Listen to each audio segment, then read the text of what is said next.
younger kids develop their game, and he's big into TikTok. I didn't know about that, so we're gonna get into his TikTok videos and everything. But first of all, Brad, I just want to say thank you for joining the show. It's truly an honor. I'm a big Cowboy fan, and you played with the Cowboys, and we're gonna get to all of that. But first of all, how are you and your family doing? We're great. I appreciate you guys reaching out. Let me be on your show. Live here in Athens, Georgia, coaching high school football. I've got 2 boys and my wife, Nikki, and so just appreciate you guys having me out. Yeah, no problem. So I'll let AJ start off here first. So, Brad, thank you for coming on first off. It's a pleasure to get to talk to you.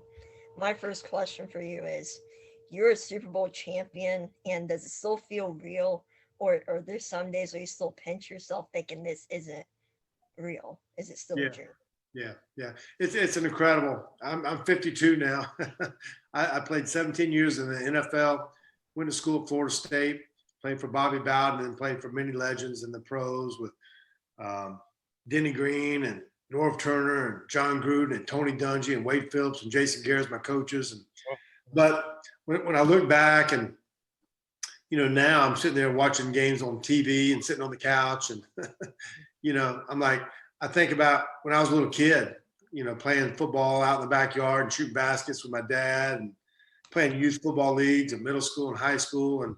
And your dream was always to be, to play in the NFL for me and then to win the Super Bowl. So it's an incredible honor. And I do pinch myself to say that, I was a quarterback for a Super Bowl champ in Tampa Bay Buccaneers and got to say I was going to Disney and just living that kind of dream. So it's a lot of work, a lot of grind, but yeah, I definitely pinch myself saying I accomplished those dreams and those goals. That's amazing. All right. Hey, how you doing, Brad? Kenneth Clark, host of the Break and Breakdown Sports Podcast. I'm glad to get a chance to talk to you. So the question I had is, obviously you started your career in Minnesota.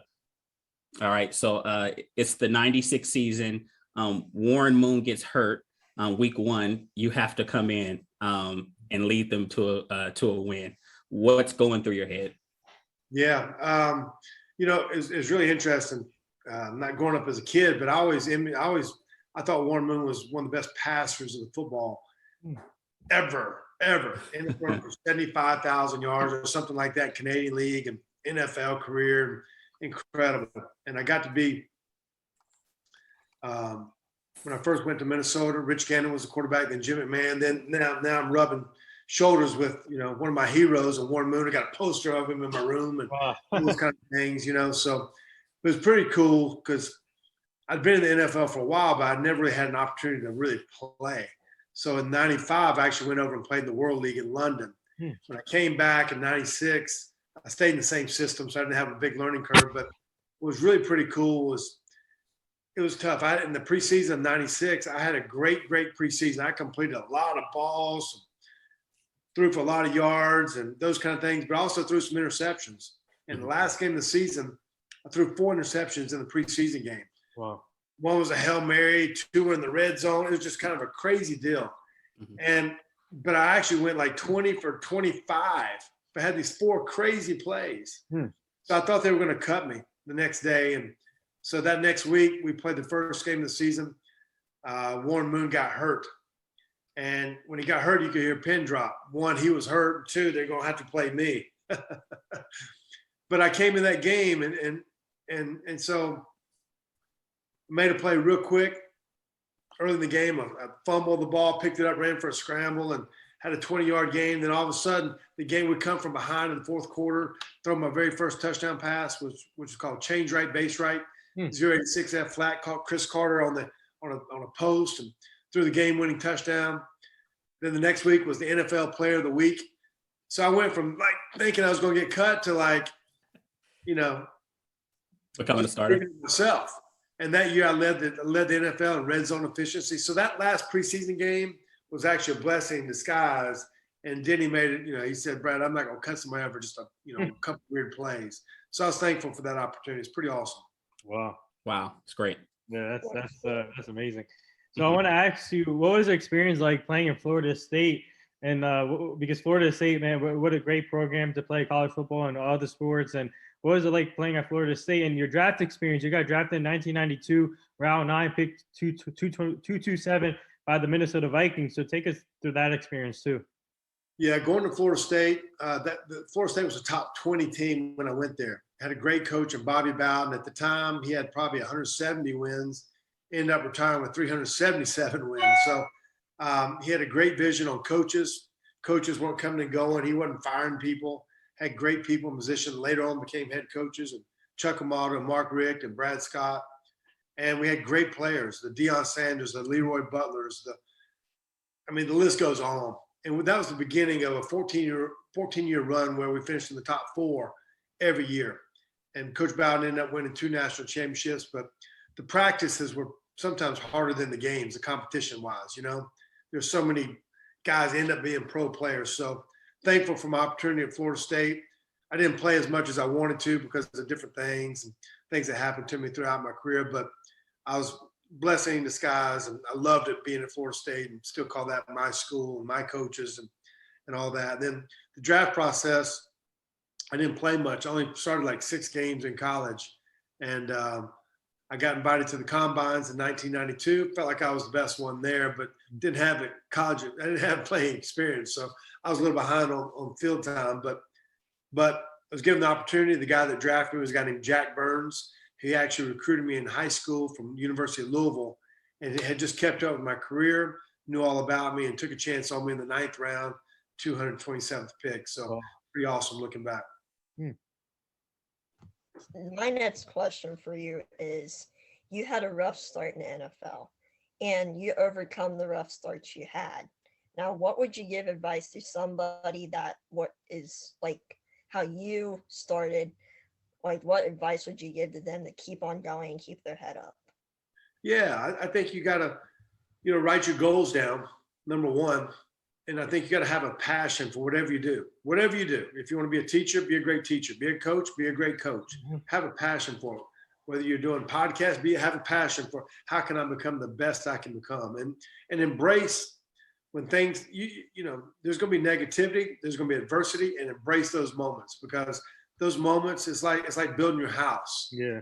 You can build it with a nice piece of wood that looks nice out there, and man, it looks pretty, but I'd rather build my house with a piece of wood that's been through the storm, that's survived tough times and the weather, the tornadoes, the hurricanes. Like, how tough are you mentally?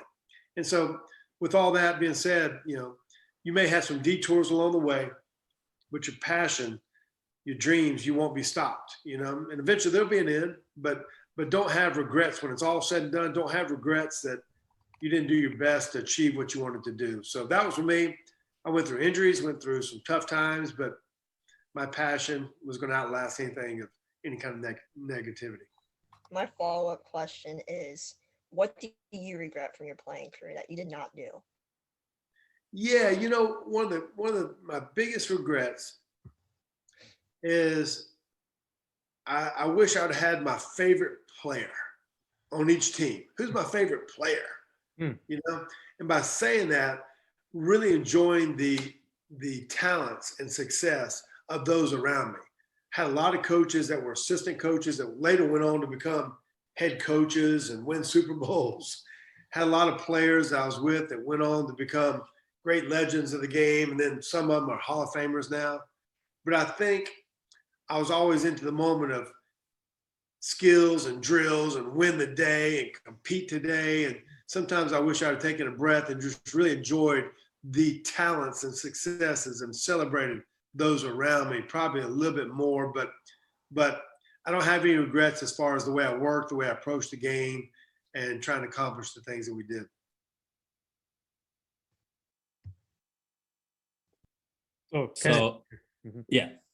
So my next question is, oftentimes, obviously you've been a quarterback for so long. Sometimes quarterbacks just have more chemistry with one particular receiver. It just comes naturally, right? So you've played with great receivers, McCardale, Keyshawn Johnson, Chris Carter, Randy Moss. What receiver would you say during your playing career that you had the best chemistry with?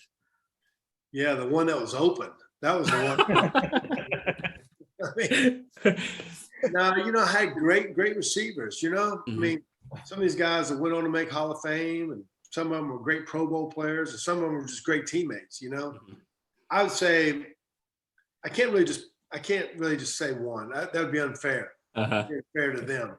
But I would encourage receivers out there, honestly, make that relationship with your quarterback, and just get to know each other, playing checkers, playing chess, go out to eat dinner, and make those relationships. Not that you're just quarterback's going to throw to you because we're friends. It has nothing to do with that. But you might have just an awareness of you might give a receiver a signal, or you be able to communicate just in a different way.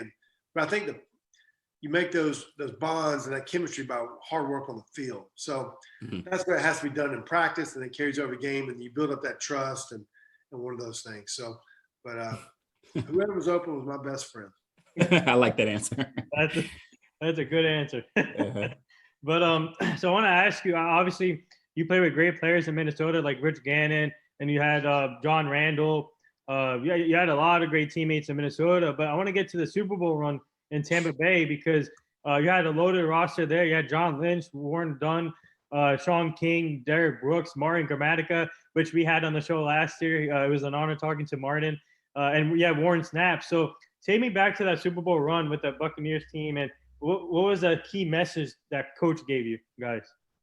Yeah, John Gruden, he became the head coach that year. And I think it was just we were going to compete every day in practice. It was going to be war between the offense and defense. And at the end of the day, we're going to work together. But he challenged the defense to be better than what they actually were, even though they were tremendous. And they became, I think, number one defense that year and all the above. And then offensive, like, how are we going to attack and how are we going to score points and how are we going to earn our respect?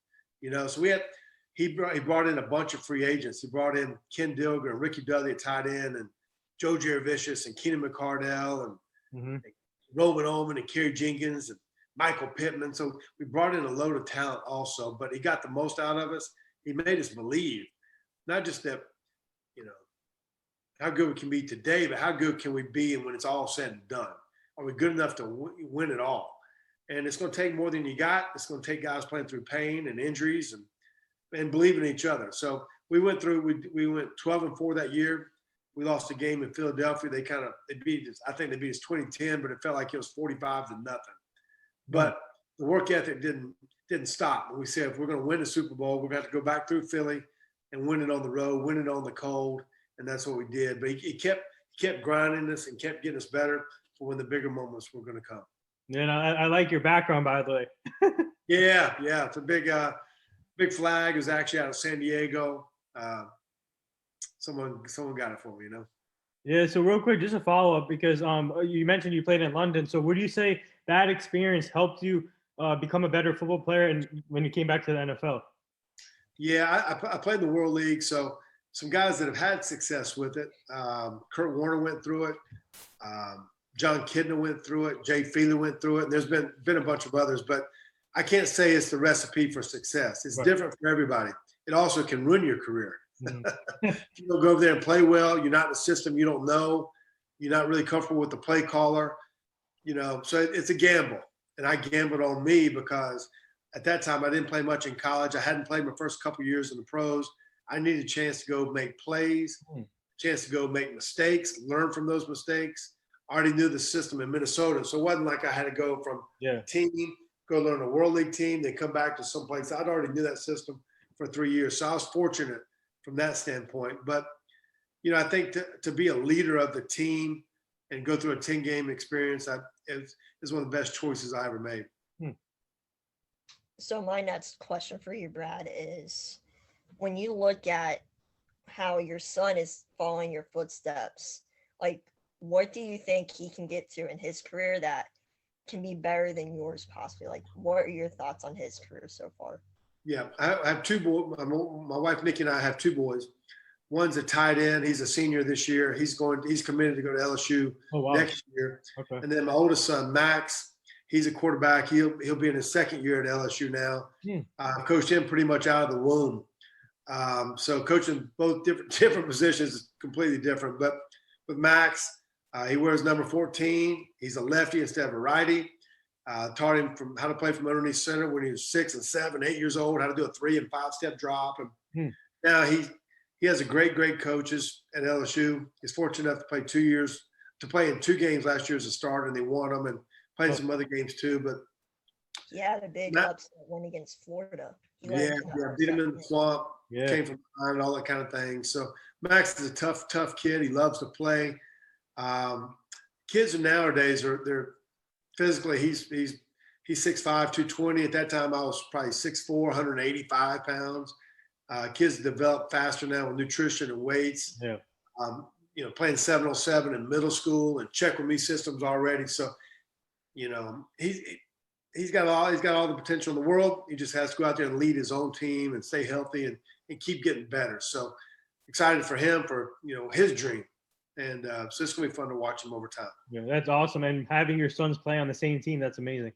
It's pretty cool. Pretty cool. I mean, I think when I look at them, the only way I can control them is to take away their phone. You know what I mean? So it's like they're like Tom and Jerry. They fight with each other. Oh my God. The house is out of control. And I mean, the only time they're quiet with each other is when they actually work on the football field. Other than that, it's a fight. It's I'm better than you. I'm bigger than you. I'm stronger than you. All those kind of things that brothers do. So, but it'll be awesome that they get to play with each other. Soon. That's amazing. So I had to ask this question because I've been wondering for years. Is that John Gruden system that hard to learn? I heard the verbiage is pretty tough. What was that experience like? Yeah. Each system has its own different words. I was in one system you call play axe, double right spear, Larry 735H pump.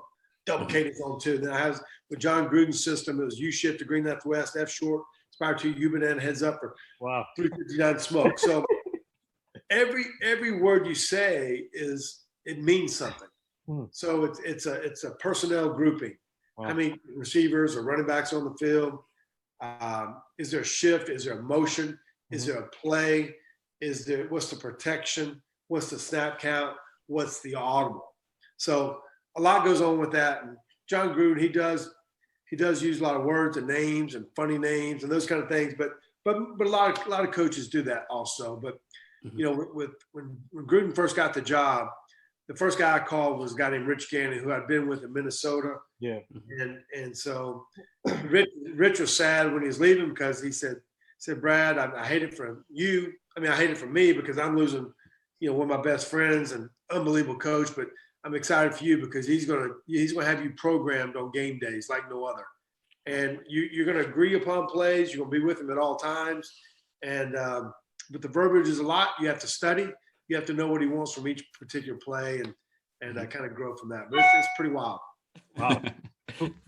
That's that's a lot of play calls right there. But and also you had a second stint with Minnesota. I want to ask you about you finished your career with the Dallas Cowboys, and me and Kenneth are big Cowboy fans here. And I want to ask you about your Cowboys experience. And you got to play with Tony Romo, Terrell Owens, Marion Barber, Terrence Newman, Bobby Carpenter, Chris Canty, Nick Folk.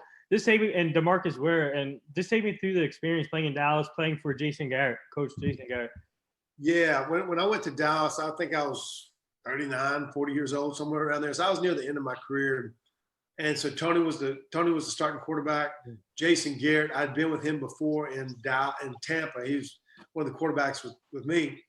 And so it was a great relationship there and great respect. And so the first year there, I really loved it. I mean, I got to be in the QB meeting room with Jason, and Wade Wilson was passed away, but he was the QB coach. And Oh wow, yeah.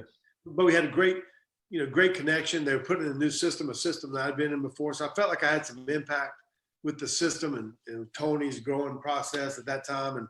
But that year was pretty awesome. I think we went 13-3. Had the number one seed in the NFC. We actually lost in the first round of the playoffs to the Giants and crazy game. They ended up winning the Super Bowl. But I love playing. I love being in that quarterback room. I love the teammates. Jason Witten was the tight end there. I actually saw him about a month ago. Oh wow! At a party down in Destin, and then he got to work with my other son Jake, as a tight end, and pretty cool, So I love my experience in Dallas. I played a little bit my second year, didn't go as well as I wanted to, but yeah, I'm thankful for that opportunity. Mm-hmm. When you look at the NFL nowadays, is there anything that you don't like that happened when you were playing, but now that they can't, like kind of took away the rule that you guys had back then? Yeah, so some rules have been changed.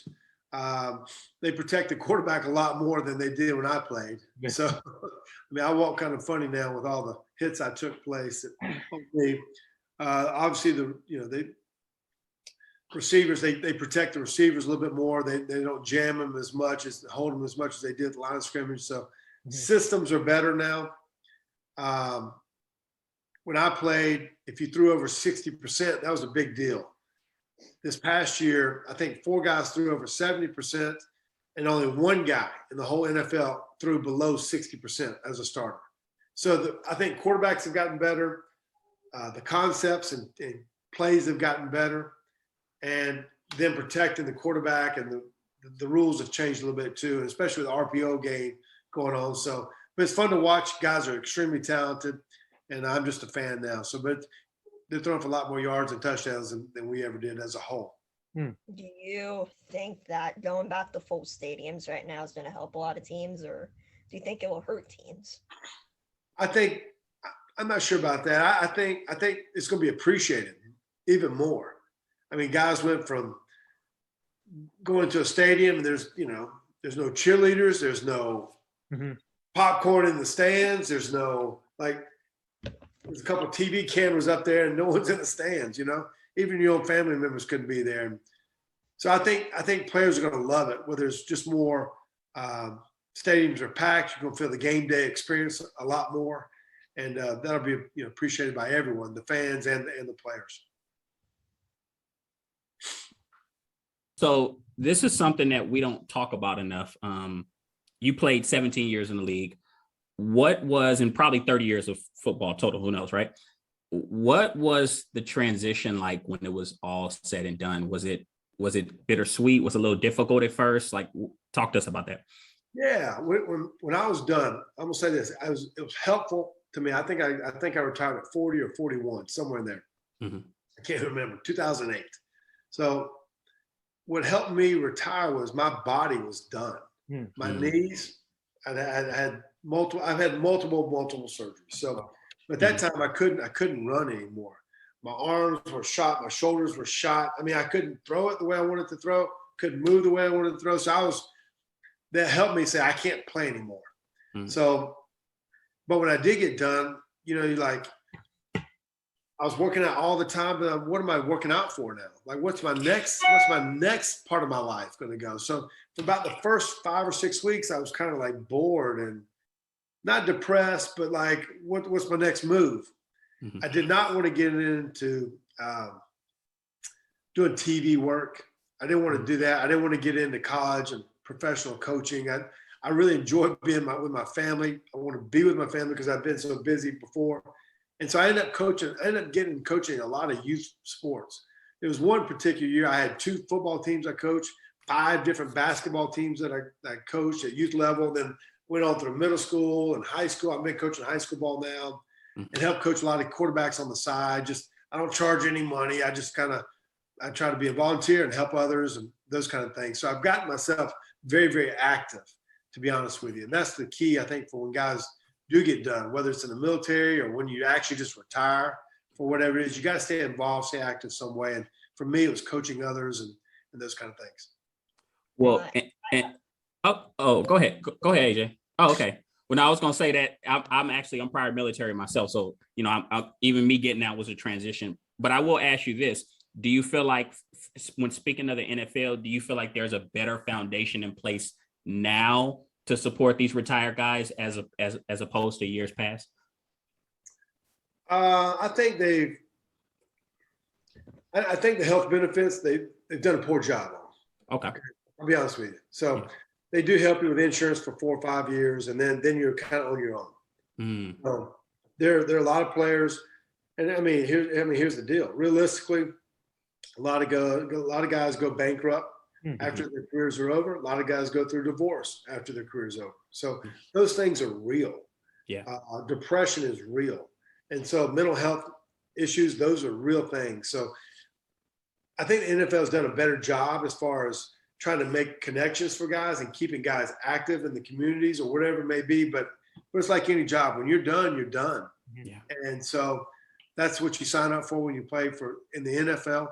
And I think they've done a better job. They're trying to do a better job as far as connecting guys in the past and keeping them active. So I've been very blessed with my family, my wife, financially, and all those kind of things. So I'm in a good situation, but I've had a lot of friends go through some tough situations, no doubt.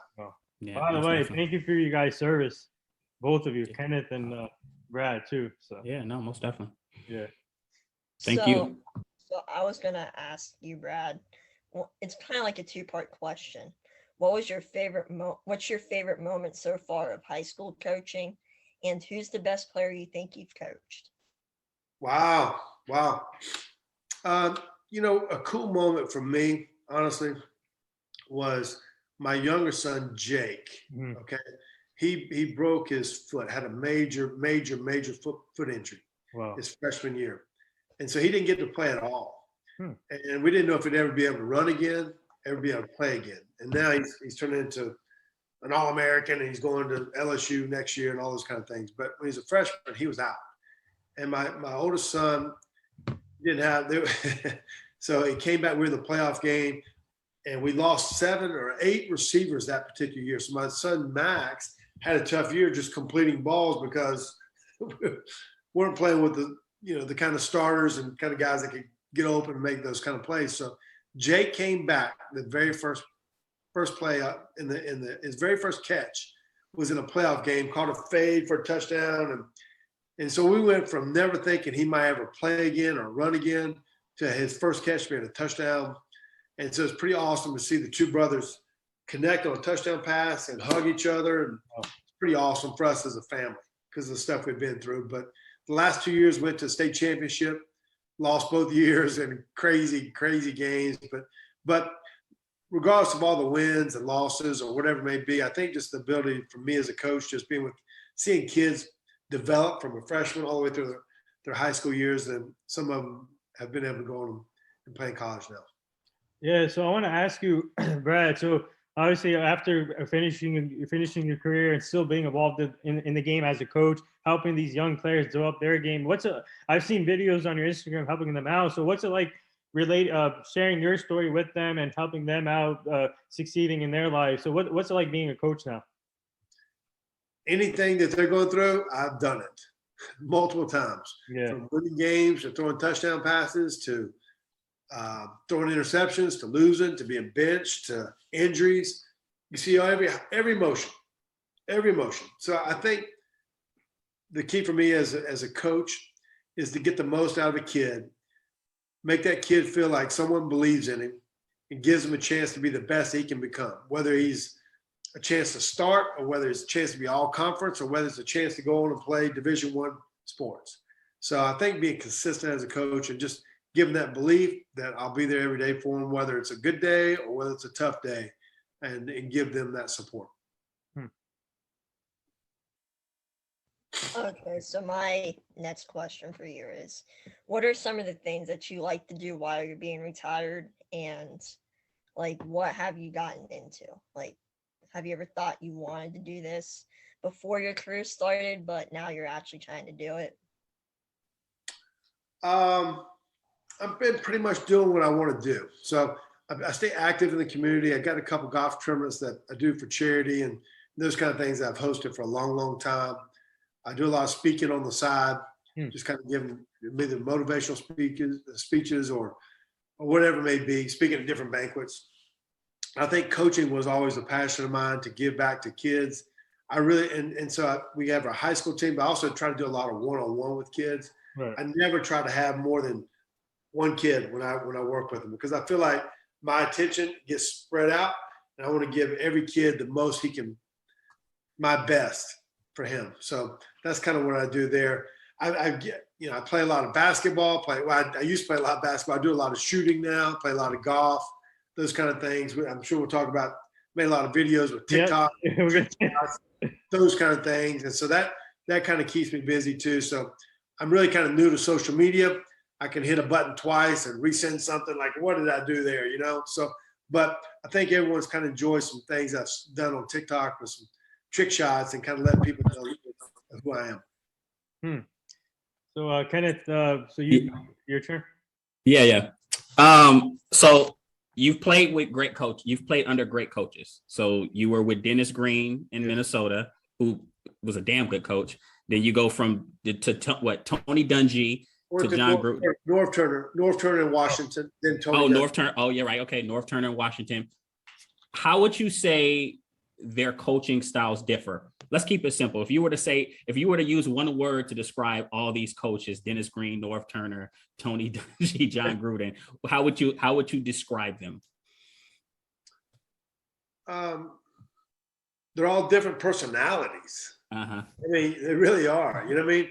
But at the end of the day, I would say the word for them would be develop. They all want to develop you. And so whatever that is, it is. And at the end of the day, you want to win games. Mm-hmm. But some were better developing on the field than others. Some were better developing off the field than others, different approaches. Mm-hmm. But I think they love the game. Their passion comes out.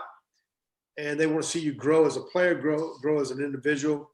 And then, the cool thing about it, even after all these years, we still have the great friendships and great respect with all of them. So that's right. Pretty cool. Wow. So, Brad, before we go any further, I added one of our other team from the show. His name is Vedant Gupta from Global Media. He's a quarterback in high school, so he wanted to join in real quick. So cool, man. How you doing, brother? Hey, how are you? Doing good. Good. So, Vedant, you can go now, and then. All right, yeah. I mean, I guess, I don't have a lot of context just joined in, but I would like to know, through the whole process, what's the best advice you received off the field that really helped you in your career, both during football and after? You talking about what's my best advice for being a quarterback? I mean, as far as life lessons that have helped you, go finish your career and then after football as well. Yeah, I think be yourself. Don't live a life of what other people hope you to be. Be yourself. Don't have regrets. Be the best you can become at whatever it is. So, because a certain player may throw the ball a certain way, or you may see a certain player do certain things. If you can't do those, then don't do those. Be the best quarterback that you can become. Throw the football the way you know how to throw the football. Yeah. Learn from others and be willing to expand your game, but just be yourself, And at the end of the day, have no regrets as far as the work you've done, you put into it, and what you want to accomplish. You may or may not achieve that goal, but if you can look back and say you did your best, then that'll be good enough at the end of the day, and you probably will achieve your goal. So, Brad, all right, let's get to the what made you get into these TikTok videos? Yeah, it's been crazy. About a year ago, we went through the pandemic where everybody just shut down. So my kids started watching TikTok. I'm like, what is that all about? And then they made a couple dance videos, and I was the only camera guy because I can't dance. And then I started making a couple of videos of myself and just some stuff that I did throughout my career, that some videos that I kept.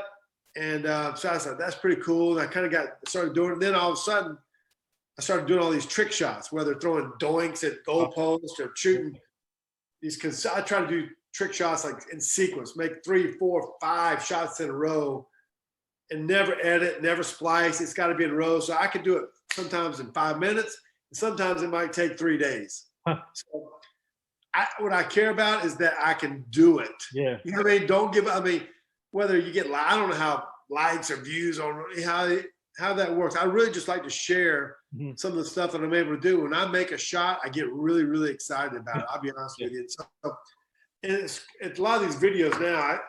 My TikTok's called Big Bad Brad 14. Okay, I don't know if you can see the hat.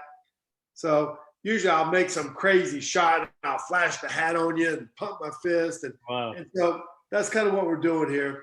And so basically, pretty soon we're going to put out some hats and T-shirts and put some stuff out to people that we're going to raise a lot of money for charity. And, guys, you make a putt and you hold the hat or whatever you want to do. Just have fun with it. And but I've had a lot of fun, to be honest with you. I've got a lot of exercise. I had a lot of sweat out there making these TikToks. But I've had fun doing it. And hopefully everyone can enjoy it. That's awesome. So my next question for you is, what are some sports that you played in high school, and was football your number one choice? I played football and basketball in high school. I played baseball till I was about 12 years old, and then I stopped. Basketball was my passion growing up. I wanted to become an NBA player. Oh wow. In high school, I was a 3A player of the year in North Carolina, scored 2,392 points. And I could not figure out if I wanted to play football or basketball at the next level. And then I realized that, 6'5", a guy that couldn't really guard anybody on the court as well as needed to be. I was a good shooter, but ball handling skills were average. Where's my potential going to go? So there's a guy, Bobby Crimmins, who I want to play with at Georgia Tech, was the head coach. And he offered me a scholarship there to play basketball. And he said, Brad, you can come here, but I got another guy coming here. His name is Dennis Scott. Dennis Scott, only played 5 guys. Dennis Scott ended up having an 11-year NBA career. And so, I'm thankful for Dennis Scott, and he doesn't even know who I am or know he changed my life. But at that time in 1987, a senior in high school was a guy named Vinny Testaverde. He's 6'5", quarterback, wore number 14. That was where the prototypical quarterback was heading, the big quarterback kind of thing. So I made the choice to go to Florida State to reach my potential and hopefully become the quarterback that I want to become in the pros. Yeah, speaking of Dennis Scott, I had him on the show last year. Yeah, I did too. Yeah, Verdon did too. Yeah, he changed my life, man. He was sat me on the bench, so I went somewhere else to Florida State. So Kenneth or Verdon? So we talked earlier about your sons, Max and Jake. They're both going to be Tigers, and if I'm not mistaken, I think Max is going to be the starter this year. Did you have the Florida State conversation with them? How did that go? Yeah. Both my kids they were recruited by pretty much everybody. Wow. And at the end of the day, from Max, starting out with Max, not going into too many details, but he wanted to go to a place where the team had talent, playing the best college football division in the country, in the SEC and at LSU, and then potentially they could have a chance to win the national championship and compete with some of the best, but not choosing certain schools. He really wanted to go where he could blaze his own path and be his own guy, and he's always going to kind of have, attached to me for a while. And if he takes off, then, my name will never be mentioned again. That's hopefully what will be for him. So, but, you got to take that with a grain of salt and stuff, but he wanted to blaze his own trail. And then Jake, my younger son, he had some hard choices to make also. It wasn't just like, I'm going to just follow my brother. So but he also felt like it was a great situation. They had a new offense coordinator there, Jake Peets. I feel like the system would fit him. And then obviously, the opportunity to play with his brother Max again would be pretty cool. So it all kind of worked out pretty, good for both of them. And I do have one follow-up. Did they naturally take to football? Was it just organic type of thing, or did you kind of have to nudge them a little bit? Yeah, no, they love. I mean, 4 years old, they're wrestling on the couches and playing football, and, playing in the backyard and those kind of things. And Max, he was a kid that loved to throw the football. It was just putting his hands right away and could do it. And then Jake can throw football pretty good, but he knows that he was not a quarterback. He's like, he wants no part of it. So it's either that position's got to be a little bit in your DNA. But Jake's a tight end, catches the ball, and it's going to be fun to watch his process too. So but as a parent, you want your kid to do any sport, anything, let them find their own path, and then support them, whatever it may be, and then let them go. That's great. Besides the last names, what similarities are there between you and Max on the QB side? It's really interesting. He wears number 14. That was my number. He's a lefty and I'm a righty, so I don't know how that happened, But what's interesting with Max, he can play from underneath center. I was the last quarterback in the NFL to take every snap from under center, which was 2002, 2003.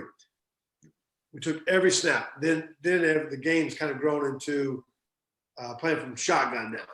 So Max, he grew up playing from underneath center. Could play in the wing T system, could play in the old style, the old play fake style. that's kind of what he's really good at. And then his last couple of years, he's grown from playing in the shotgun. So he has a strong arm, sees the field well. I think what he does really, really well is he throws people open. He anticipates the holes that they're going to be at, and he's not afraid to throw the ball away. So obviously there'll be sacks and hits to take place, but he'll throw the ball away in a heartbeat if the play's not there. And I think where he's better at it than me is he can extend plays with his feet better than I can. So it's going to be fun to watch him. Wow. So, Brad, I want to ask you, so looking back at your career, and how grateful are you to be in this position to play the game you love? Obviously, you went through a lot of ups and downs in your career, but you worked hard at it, and you got a Super Bowl ring, 2 Pro Bowls, and you got to play with great coaches, great teammates. And what's it like to be in this position? How grateful are you to be in this position right now? Yeah, you know, I mean, not many guys get a chance to play professional sports. I was fortunate enough. I didn't know if I'd ever be good enough to play barely in college, you know. I think for me, I think it was just my passion, my dreams of not ever giving up. And then looking back, you know, I played 17 years. I wish I could have played 30 years if I could have, if my body wouldn't have fell apart. I loved it, you know, and I love it to this day. Even in high school, I love warming up with the kids before games. My arm gets juiced on game days, you know, but I pitch myself, very blessed to, you know, for my dreams to come true, to play and then accomplish some of the things I wanted to do. Wow. So one of my final questions for you, Brad. I have my own podcast, the A&J podcast, and I go over like all the moments that the guys have. Like I try to interview the high school athletes and to see what their favorite moment is in their playing career so far. So what was your favorite moment and in all the years you've played football? Like what's been your favorite moment? Yeah. I'll do it real quick. I had 3 favorite moments. Okay. One was when I threw my very first touchdown pass to myself. Ended up being 12 points for fantasy football. It was just a cool play. I worked on those kind of things, just making plays, awkward plays. It was a weird play. The other one was my very first touchdown pass. I threw to Chris Carter, and then I gave the game-winning ball to my dad in the stands. He had a heart attack earlier that year. It was just a cool moment. I was able to take that game ball and give it to him. And then obviously winning the Super Bowl with confetti falling on our head, being there holding my son Max, who was 2 years at the time. Wow. My wife Nikki was 7.5 months pregnant with Jake, and getting to say we're going to Disney. So those are some awesome moments. There's a million moments I'd love to talk about, but those were the ones that kind of highlighted my career. That's awesome. So this is one of my final questions. Do you feel like I get into this argument all the time? Do you feel like people underestimate the difficulty of the quarterback position? Because I feel like it's so cerebral. But what are your thoughts on that? Yeah, playing quarterback is the most egotistical position in sports. It's also the most fragile position in sports because it takes a whole team. So if your line can't get it done, you're not going to get it done. If your running back can't run, we ain't going to get it done. If your receivers can't make plays, it ain't going to happen. Your play caller, he's got to be great. You need a great play caller. Your defense better be full of studs and shut people down. You know what I mean? Mm-hmm. So quarterback, obviously you got to be talented, but you got to bring the greatness out of others and keep everybody on the same page. And then there's not going to be a good pass every time. There's not going to be a catch every time. How are you going to respond not only on the good moments, but on the tough moments? So quarterback, you better have thick skin. You better have a passion for it. Every day is not going to be great. Every play is not going to be great. But if you can be consistent more times than not and bring the greatness of others, there's no other better position in the world to play. So it's an awesome feeling to score touchdowns, and it's an awesome feeling to win. And obviously we were able to win the Super Bowl, so that was even more special. And I'll just ask this quick follow-up question. When looking at the young quarterbacks or veteran quarterbacks today, whose game do you kind of like the most? I'm an old school guy. So, I mean, you know, obviously I'm like Tom Brady, and I love Drew Brees and Matt Ryan. Okay. Kind of in my world of play fakes and stuff, the old school guy. But, you know, obviously Mahomes is on his game. Yeah. It's incredible to watch him. But then, you know, there's some underrated guys too, like this Josh Allen guy. up in Buffalo. You know, he's a young kid that led his team to, I think they were AFC Championship game. Just trying to think of the guys you don't really think about. There's a guy in Dallas named Dak Prescott. Dak Prescott. That's your guy. That's your guy. But it's like, so it's cool for Dak because he was like a 4th round pick. He went to a school that wasn't, he had to face adversity in college. You know, he led his team in college to some great wins. Mhm. Not long he's doing it. He doesn't get enough credit. Honestly, he doesn't get enough credit. So until you win it all, then you're not going to get the credit you deserve. But I'll be honest with you, like I'm a fan of Dak Prescott. Like he's a tough guy. Even talking with Jason Witten, he's like, dude, he's a leader. He's a man. Wow. You know, and so who cares what people say sometimes? He just, the kid's a winner. Yeah. And it, you know, you got to have those great players around you. Sometimes he's lost some guys. They're setting him up this year for success with some players around him. Oh yeah. And I hope they put it together. He gets what he deserves. That's definitely. A couple of years ago, I talked to Andrew Luck. That's one of my favorites to look at over the past couple of years, especially whose game you want to try to emulate. That's the guy to look at, I feel like, for sure. There's no doubt. A good friend of mine is Clyde Christensen, who coached me in Tampa. He's now the QB coach in Tampa with Brady. He coached Peyton Manning and had Andrew Luck also. He raved about Andrew Luck, not just as a player. He said he's phenomenal player, but just the person he is and the way he could process things was second to none. So yeah, you picked a winner there. Yeah. No doubt about it. Well, I had one more question for you. I wanted to know, you kind of talked about the downs a little bit you go through. How did those down moments help you, help bring out greatness in you? Yeah. I think appreciate the opportunity to play, appreciate the opportunity to be,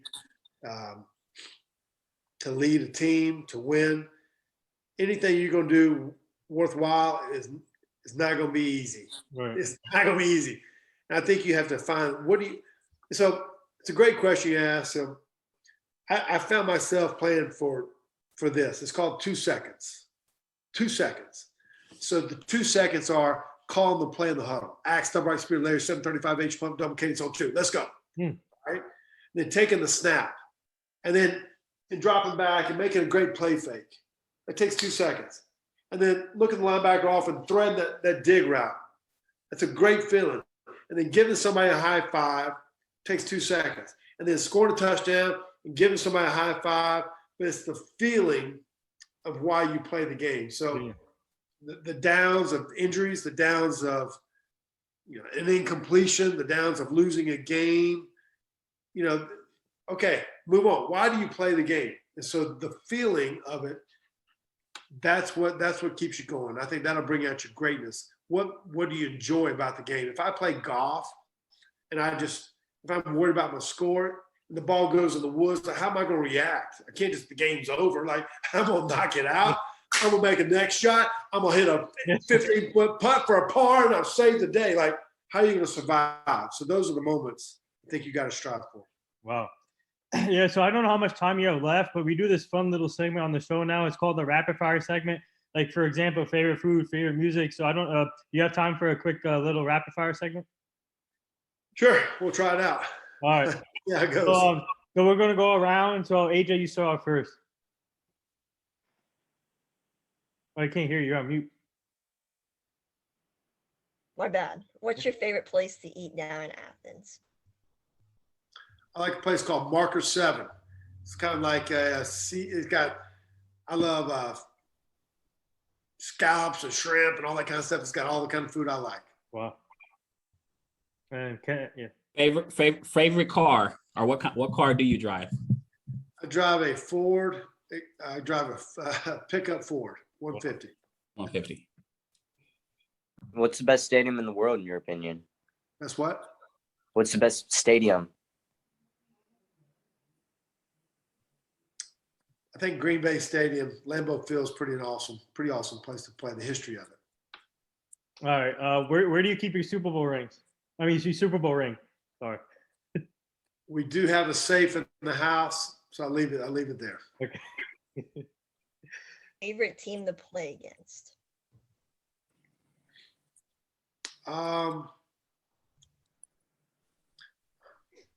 When I was in Tampa, it was beating Philadelphia.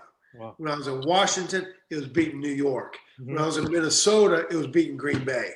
So because those were the rivals. So it's not just one team, but those were the rivals. Funnest football season, period. College, high school, NFL, funnest football season you've ever had.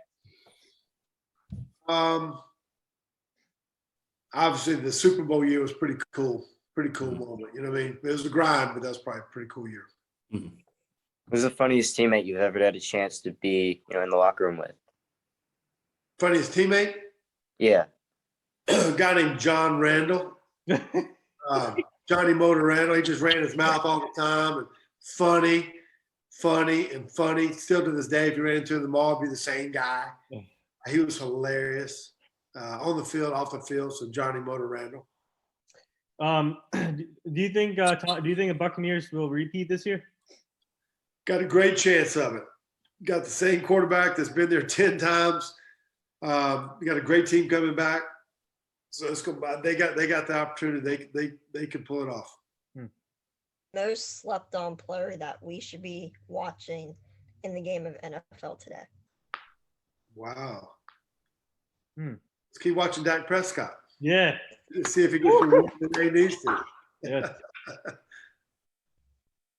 Most talented player you've ever played with, that you've ever seen with your own two eyes. Yeah, I'm gonna say two people. One is Deion Sanders. Played 10 years, I think, in the Major League Baseball. Great track, most dominant corner I've ever faced. And the other was Randy Moss. Both Hall of Famers, talented, great basketball player. Won a state championship in high school, but they were game changers at all moments on the field when they walked into the stadium. So those were the two electric players. They could change the game on any one particular play from anywhere on the field. What's your favorite city you've ever visited? Favorite city? Yes, sir. New York City. I took the family on a family trip about 3 or 4 years ago, and we took bus rides and tours and just really kind of nothing else was going on. Got to experience all of New York City. It was a great family trip for us. Funniest TikTok video you've done so far? The hardest is the one I just did the other day. I mean, I was out there for 8 hours sweating. I ain't gonna lie. I was 8 hours. I was sweating. Oh my god. I don't know the funniest TikTok. I mean, they're all pretty funny if you watch them. I mean, you can watch them for an hour. Yeah. I can't give you one particular one on that one. What's one piece of advice if somebody asked you about getting to the NFL that you would give somebody? Be great at your craft. Don't spend time watching others. Be great at what you do. Learn from others' mistakes. Learn from what made them great, but be great at what you do. Be great at it. Be great in the film room. Be great on the practice field. Be a legend on the practice field, and then carry it over to game days. So you played in all these different cities: Dallas, Tampa, Washington, Minnesota.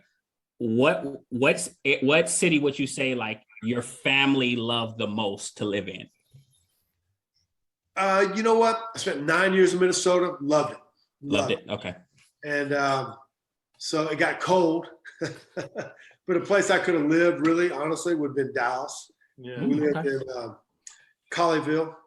And so that could have been a cool place for us to grow our family up, with the kids and stuff. Okay. What's next for you? What do you want to do next as far as, something you want to pursue, a hobby? Yeah, it's a great question. Right now, this probably end up coaching like one more year of high school. Then I'm going to be traveling, seeing my kids all the time. So I think for me, my hobby and my passion really is to coach quarterbacks one-on-one. And I love spending time with kids, whether it's young kids, middle school kids, or high school kids, or even college kids that come back to me, and spending that one-on-one time. So maybe developing a program, more detailed for certain kids to kind of grow in their game. That would probably be my next adventure as far as taking it to another level. So the last two things here before we let you go, our team is part of this foundation. It's called the Hugh Jackson Foundation. He's a former NFL coach.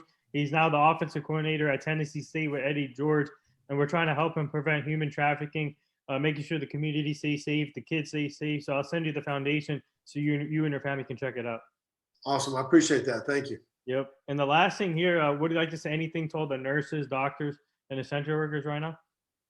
Yeah, I mean, appreciate all your sacrifice, your work, your commitment for why you got involved in it to help others, and just believe that it is making a difference in people's lives. If it's one, if it's hundreds, if it's thousands, if it's the whole country. So thank you.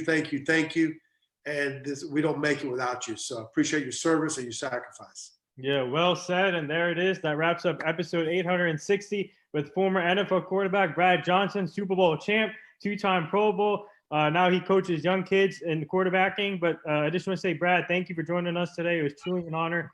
Like I said, we would like to have you back on the show so you can meet the full team eventually. But keep up the great work. Love what you do. Keep those TikTok videos going.